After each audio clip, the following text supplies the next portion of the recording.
Hello बच्चों, कैसे हैं आप लोग। क्लास 6 साइंस भाग 1 और इसका अध्याय हमारा 8वां है, फूलों से जान पहचान। आइए इसके अभ्यास के प्रश्नों को हल करते हैं। देखिए, सबसे पहले ऑब्जेक्टिव क्वेश्चन पहला है, फूल का नर भाग है, फूल का मेल भाग कौन कहा जाता है, तो पुंकेसर को कहा जाता है। यहाँ देखिए, पुंकेसर नर जनन अंग है और स्त्री केसर मादा जनन अंग है, तो इसका कौन सा होगा, ऑप्शन नंबर तीसरा हमारा बिल्कुल सही होगा, ये नर भाग है।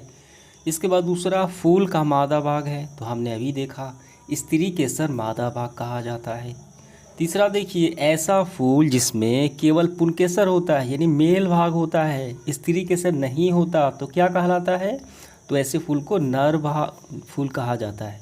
ठीक है, आगे बढ़ते हुए देखिए, ऐसा फूल जिसमें पुंकेसर और स्त्री केसर दोनों उपस्थित होते हैं, तो ऐसे फूल को कहा जाता है, देखिए, द्विलिंगी फूल कहा जाता है। तो इसका ऑप्शन नंबर दूसरा बिल्कुल सही है। पूर्ण फूल के कितने भाग होते हैं, तो पूर्ण फूल के 4 भाग होते हैं, अंकुड़ी, पंखुड़ी, पुंकेसर और स्त्री केसर। तो यहाँ पे आप आसानी से समझ सकते हैं। देखिए, पुंकेसर जो मेल भाग है यहाँ पे उपस्थित होता है, सबसे ऊपरी भाग। पंखुड़ी इसे कहा जाता है। स्त्री केसर देखिए सबसे ऊपर वाला कहा जाता है, और ये बच्चा अंकुड़ी, इसे बाह्य दल इस यहाँ पे उपस्थित होता है।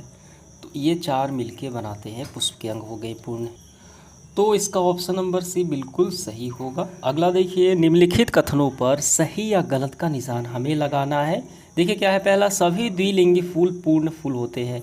जी बिल्कुल नहीं, सभी द्विलिंगी फूल पूर्ण फूल नहीं होते हैं। पूर्ण फूल के लिए सभी अंगों का होना मौजूद है, जो 4 अंगों का, इसका मतलब ये बिल्कुल गलत है। अगला देखिए, सभी पूर्ण फूल द्विलिंगी होते हैं। देखिए यहाँ पे सभी पूर्ण फूल की बात की गई है। पूर्ण फूल का क्या मतलब, यानी सभी 4 अंग मौजूद हो। अगर 4 अंग मौजूद हो, पूर्ण फूल हो गया, तो वो एक लिंगी या द्विलिंगी हो सकते हैं, यानी 4 अंग तो होना चाहिए, पूर्ण होना चाहिए, ये बिल्कुल सही है।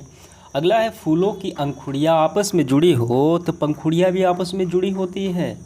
तो यहाँ पे नज़र डालेंगे, जिन फूलों की अंकुड़ियाँ आपस में जुड़ी हो, तो क्या उसकी पंखुड़ियाँ भी आपस में जुड़ी होती हैं, जी बिल्कुल जुड़ी होती हैं, ऐसा हो सकता है, जी बिल्कुल सही है हमारा। अगला सवाल देखिए, सब्जेक्टिव क्वेश्चन, धतूरा, बैगन, लौकी 3 प्लांट हैं और इनके फूलों के कौन से फूल पूर्ण हैं, यानी उनके 4 अंग हैं, और कौन से अपूर्ण हैं, पता करके हमें लिखना है।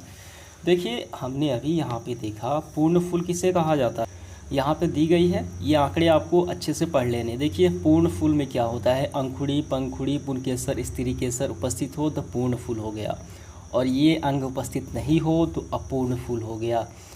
तो इसका आंसर हमारा क्या होगा, तो इसका आंसर हम काफ़ी अच्छे से ऐसे लिखेंगे, धतूरा बैगन के जो फूल हैं, धतूरा बैगन के जो फूल हैं पूर्ण फूल हैं, यानी 4 अंग मौजूद हैं। इसके पुष्प के 4 अंग, अंकुड़ी, पंखुड़ी, पुंकेसर और स्त्री केसर 4 अंग पाए जाते हैं। जबकि लौकी के फूल अपूर्ण है, फूलों के 4 भाग यानी अंग उपस्थित नहीं होते।